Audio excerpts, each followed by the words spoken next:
अस्सलाम वालेकुम नाज़रीन, शहर दार इस्लामाबाद से मैं अदनान याकूब हूँ। शेख रशीद साहब का कुछ देर बाद अभी इंटरव्यू ऑन एयर होगा, लेकिन ऑन एयर होने से पहले ही वो इंटरव्यू का स्क्रिप्ट ज़मीन बोस हो चुका है। शेख रशीद साहब का इंटरव्यू किस हाल में रिकॉर्ड करवाया गया, कौन लोग उनको घसीट कर समा टीवी के ऑफिस लेकर गए, स्क्रिप्ट किसने थमाया, शेख रशीद की हालत क्या थी, बड़े इंकशाफात सामने आ गए हैं। और इसके अलावा ये जो वक्त अब शुरू हुआ है बड़ा अहम है पाकिस्तानी सियासी तारीख के। अगले 3-4 दिन चूँकि सुप्रीम कोर्ट में 2 बड़े केसेस लग गए हैं और एक बड़ी खबर आपके सामने रखनी है।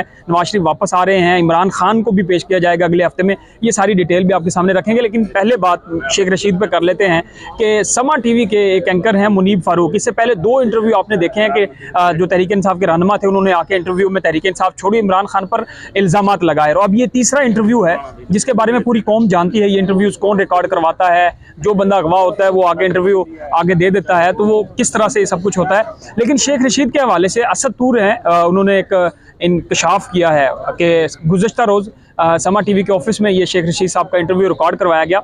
जो मुनीब फारूक हैं उन्होंने क्या स्टेटमेंट रखी है वो मैं आपको बाद में बताऊंगा। लेकिन शेख रशीद को असद तूर साहब कहते हैं कि कुछ लोग घसीटते हुए समा टीवी के ऑफिस लाए, उनको कॉलर से पकड़ा हुआ था, उनका गिरेबान फटा हुआ था। और जब उनको समा टीवी के ऑफिस लाया गया तो सारा चूँकि स्टाफ बैठा ये देख रहा था, तो एकदम से वहाँ हलचल मच गई। तो शेख रशीद साहब को जो अलीम खान है CEO समा टीवी के मालिक हैं, उनके कमरे में ले जाया गया और वहाँ जाकर फिर शेख रशीद साहब को एक स्क्रिप्ट दिया गया और उनको कहा कि ये स्क्रिप्ट आपने पढ़ना है और आपका इंटरव्यू होगा। इतनी देर में मुनीब फारूक साहब को भी बुला लिया गया वहाँ पे उस कमरे में। और फिर शेख रशीद ने उस इंटरव्यू में जो उन्होंने रिकॉर्ड करवाना था, जो स्क्रिप्ट था, असद तूर कहते हैं कि उसमें कुछ घटिया इल्ज़ाम थे इमरान खान के ऊपर कि शेख रशीद को कहा गया था कि ये भी आपने कहना है। तो वो रोने लगे कि मैं ये बातें आप खुदारा मेरे से ना कहलवाएं, ये बातें मैं इमरान खान साहब के बारे में नहीं कह सकता। तो वो जो शख्स घसीटते हुए शेख रशीद साहब को लाए थे, उन्होंने एक थप्पड़ रसीद किया शेख रशीद के मुंह पे और कहा कि ये आप लाजमी बोलेंगे। तो असद तूर साहब कहते हैं कि उनके सोर्सेज ने उन्हें बताया कि शेख रशीद उस वक्त उनके पसीना और उनका चेहरा लाल था और वो जिस तरह बच्चे बिलक के रोते हैं इस तरह रो के वो बिहेव कर रहे थे कि खुदारा मेरे से ये बातें ना कहलवाई जाएँ। और फिर मुनीब फारूक को उन्होंने कहा कि थोड़ा इंटरप्ट किया, उन्होंने कहा कि जी आप इनके साथ ये बिहेव ना करें। फिर उसके बाद वो सारा इंटरव्यू रिकॉर्ड हुआ और वो आज नशर तो हो जाएगा। पहले 1 हफ्ता पहले से क्या रहियाँ चल रही थी कि शेख रशीद साहब का इंटरव्यू हो चुका है, वो किसी वक्त भी ऑन एयर हो जाएगा। कौम मानने को तैयार नहीं है, ये घटिया स्क्रिप्ट जो पिट चुका है, जो मलिया मेट हो चुका है, कौम नहीं मानने को तैयार। लेकिन खैर ये इंटरव्यूज़ होते रहेंगे, ड्रामेबाजी चलती रहेगी। दूसरा मुनीब फारूक साहब ने जो इस हवाले से कहा, उन्होंने एक व्लॉग किया, उन्होंने कहा जी मैंने शेख साहब ने मुझे कॉल की और मुझसे पूछा कि जी मैं आपको इंटरव्यू देना चाहता हूँ, तो आप इंटरेस्टेड हैं?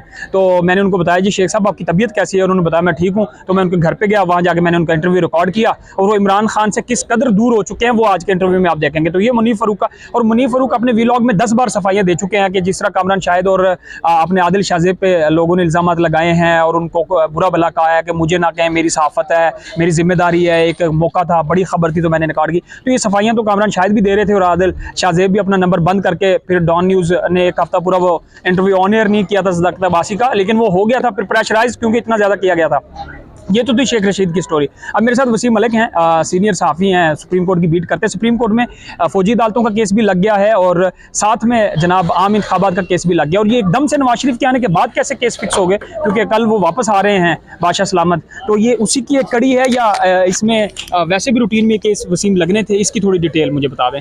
सबसे पहले तो जनाब आपका बेहद शुक्रिया, आपने मुझे अलर्ट करके फ्रेम में बिठा दिया और कोई तकरीबन 4 मिनट का एक तवील इंट्रो दिया और उसके बाद आपने मुझसे सवाल लेने की ज़हमत भी कर लिया, आपने इस काबिल समझा, ममनून हूँ आपका। दूसरे नंबर पे जो आपने पूरा इंट्रो में एक तफसील बयान की शेख रशीद साहब के हवाले से, मुबैना तौर पर ये इतलात हैं और अगर पिछले 1 से 1.5 साल की रिवायात को देखा जाए तो दिल बड़ा परेशान होता है कि यकीनन ऐसा हुआ होगा। लेकिन मैं दुआ ही कर सकता हूँ कि अल्लाह करे असद तूर साहब की ये जो खबर है ये झूठी साबित हो और इस तरह एक सीनियर जो सियासतदान है उनके साथ ऐसा रवैया हरगिज़ अख्तियार ना किया जाए।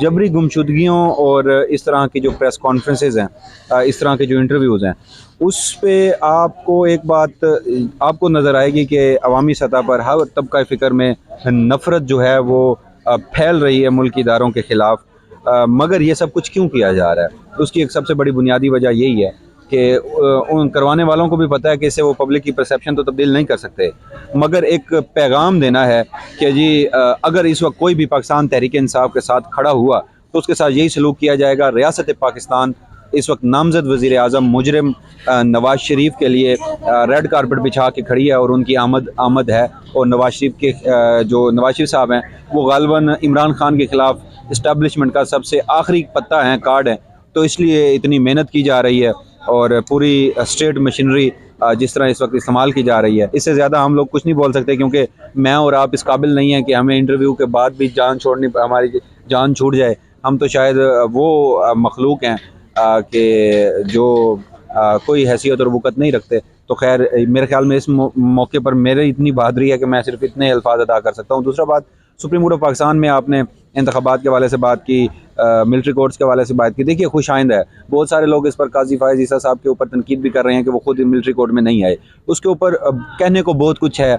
ये बेंच वही 5 रुकनी क्यों बनाया गया, काजी फायज़ ईसा साहब खुद इस मामले में शामिल क्यों नहीं हुए, इस सब के पीछे जो सूरत हाल है वो शायद इस वीडियो में, क्योंकि वक्त बहुत हो जाएगा आपके लिए भी और ऑडियंस के लिए भी, इस वीडियो में वो बताने के लिए नहीं। इसके ऊपर आप अगर चाहें तो आपके साथ मैं एक और वीडियो कर लूँगा। मगर इस सब सूरत हाल के बाद मैं ये समझता हूँ कि देखिए काजी फायज़ ईसा साहब के ऊपर ये तनकीद जितनी मैंने उनके चीफ जस्टिस का जब से उन्होंने मनसब संभाला है मैंने की है, वो शायद किसी ने ना की हो, हम कोर्ट रिपोर्टर्स में से, मगर हमारा मौक़िफ़ असूली होता है।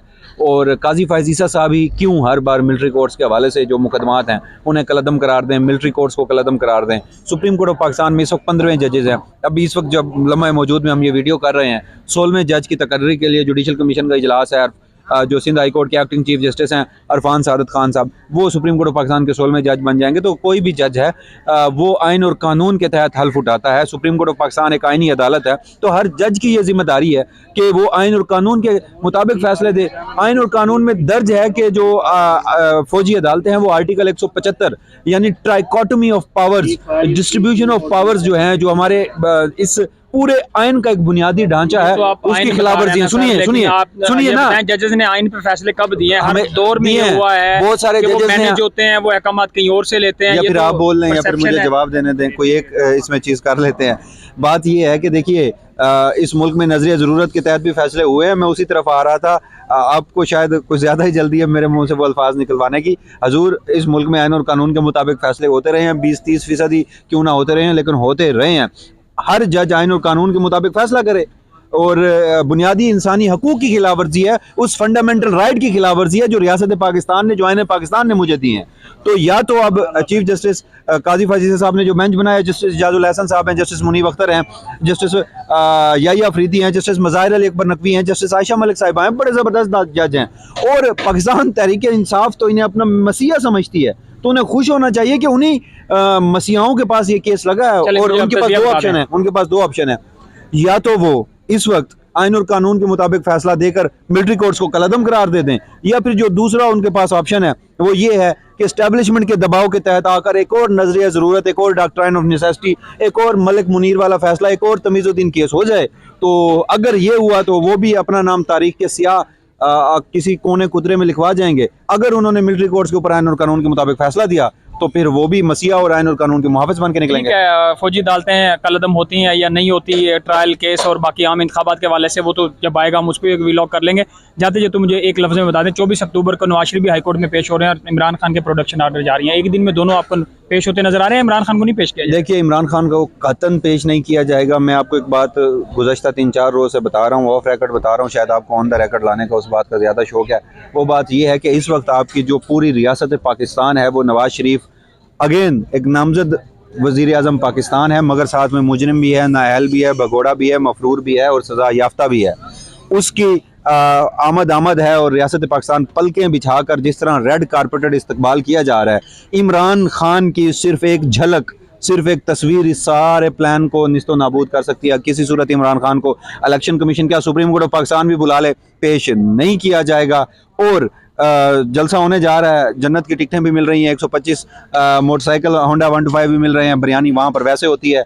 तो गुज़श्ता दिन मैंने आपको वीडियो में वो बात कही थी, लेकिन आपने वो चलाई तो नहीं, तो दोबारा मैं वो कर देता हूँ कि क्या ही मंजर होगा वहाँ पर कल शहर लाहौर में कि 125 मोटरसाइकिल पर 90 की स्पीड होगी, जन्नत का टिकट हाथ में होगा, बिरयानी का शापर साथ में लटका होगा, पुल से रात से लाहौरी गुजर कर जन्नत में दाखिल हो रहे होंगे।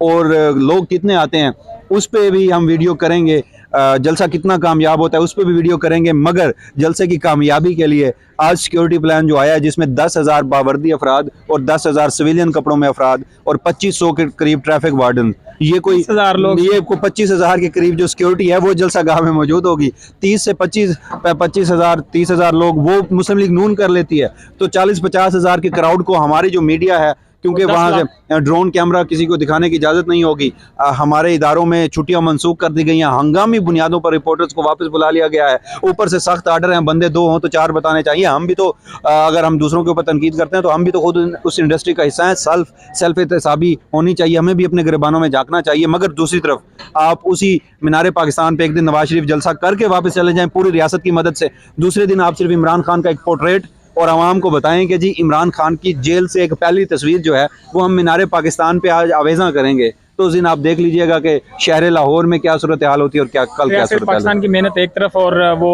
जो पोस्टर वेजा होगा वो लोगों का खुद इंटरेस्ट एक तरफ होगा। नाजरीन आज के लिए इतना ही है, अपना ख्याल रखें, अल्लाह हाफ़िज़।